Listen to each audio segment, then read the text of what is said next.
Hello friends, kitchen വൈബ്സിലോട്ട് എല്ലാവർക്കും സ്വാഗതം. ഇന്ന് നമ്മൾ വന്നിരിക്കുന്നത് ഒരു അടിപൊളി ഗ്രീൻ പീസ് മസാലക്കറി ആയിട്ടാണ്. ഏത് ബ്രേക്ക്ഫാസ്റ്റ് ആയിക്കോട്ടെ ഈ ഒരു കറി ഉണ്ടെങ്കിൽ പിന്നെ നിങ്ങൾക്ക് വേറൊരു സാധനം വേണ്ട. അതിനായിട്ട് തലേ ദിവസം തന്നെ നമ്മൾ വെള്ളത്തിൽ ഗ്രീൻ പീസ് കുതിർത്ത് വയ്ക്കുക. അതിനുശേഷം ഒരു പാൻ ചൂടാക്കിയിട്ട് അതിലോട്ട് 2 ഏലക്കട്ട് എടുക്കുക, 2 കറുവപ്പട്ട എടുക്കുക, പിന്നെ കുറച്ച് ചെറിയ ജീരകം, കുറച്ച് പെരിഞ്ജീരകം, കുറച്ച് കുരുമുളക്, കുറച്ച് പച്ചമല്ലി, ഇതെല്ലാം ചേർത്തിട്ട് നന്നായി ഒന്ന് ചൂടാക്കിയെടുക്കുക. ഒന്ന് ചൂടായി വരുമ്പോൾ കുറച്ച് തേങ്ങ ചിരകിയതും അതിലേക്ക് ഒരു ടീസ്പൂണ് മുളക് പൊടിയും കൂടി ഇട്ടിട്ട് നന്നായി ചൂടാക്കിയെടുക്കുക. അതിനുശേഷം ഒന്ന് തണുക്കാൻ വയ്ക്കുക. തണുത്തതിന് ശേഷം ഒരു മിക്സിയുടെ ജാറിലോട്ട് ഇടുക. ആവശ്യത്തിന് വെള്ളം ഒഴിച്ചിട്ട് ഒന്ന് അരച്ചെടുക്കുക.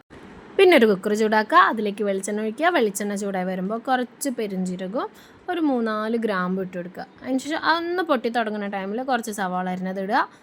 അതിലേക്ക് തന്നെ 2 പച്ചമുളക് കീറിയിടുക. ഇഞ്ചി വെളുത്തുള്ളി പേസ്റ്റ് കൂടി ഇട്ടെടുത്തിട്ട് നന്നായി മാരിനേറ്റ് ചെയ്തൊന്ന് വഴറ്റിയെടുക്കുക. അതിലേക്ക് കുറച്ച് തക്കാളി, കറിവേപ്പില, മഞ്ഞൾപ്പൊടി ഇത്ര ആഡ് ചെയ്ത് നന്നായി മിക്സ് ചെയ്തതിന് ശേഷം നമ്മൾ കുതിർത്ത് വെച്ചിട്ടുണ്ടായിരുന്ന ഗ്രീൻ പീസ് കൂടി ഇതിലേക്ക് ആഡ് ചെയ്യുക. എന്നിട്ട് നന്നായി ഒന്ന് ഇളക്കി യോജിപ്പിച്ചിട്ട് നമ്മൾ അരച്ച് വെച്ചിട്ടുണ്ടായിരുന്ന തേങ്ങ അരപ്പുണ്ടല്ലോ, അതും ആവശ്യത്തിന് വെള്ളവും കൂടി ഒഴിച്ചിട്ട് പിന്നെ അതിൽ ആവശ്യം ഉപ്പാണ്. ഉപ്പ് എത്രത്തോളം നമുക്ക് ആവശ്യമുണ്ടോ അതൊന്ന് ആഡ് ചെയ്തിട്ട് കുറച്ച് മല്ലിയിലയും കൂടി തൂകിയിട്ട് കുക്കർ അടച്ച് വെച്ചിട്ട് ഒരു 3 വിസിൽ വേവിക്കുക. വേവിച്ചെടുത്താൽ മക്കളെ ഇതാണ് കറി. നമ്മളെ ഗ്രീൻ പീസ് മസാല ഇവിടെ റെഡി ആയിട്ടുണ്ട്. എല്ലാവരും ഒന്ന് ട്രൈ ചെയ്തിട്ട് അഭിപ്രായം ഒന്ന് കമൻറ്റ് ചെയ്യണം കേട്ടോ. താങ്ക്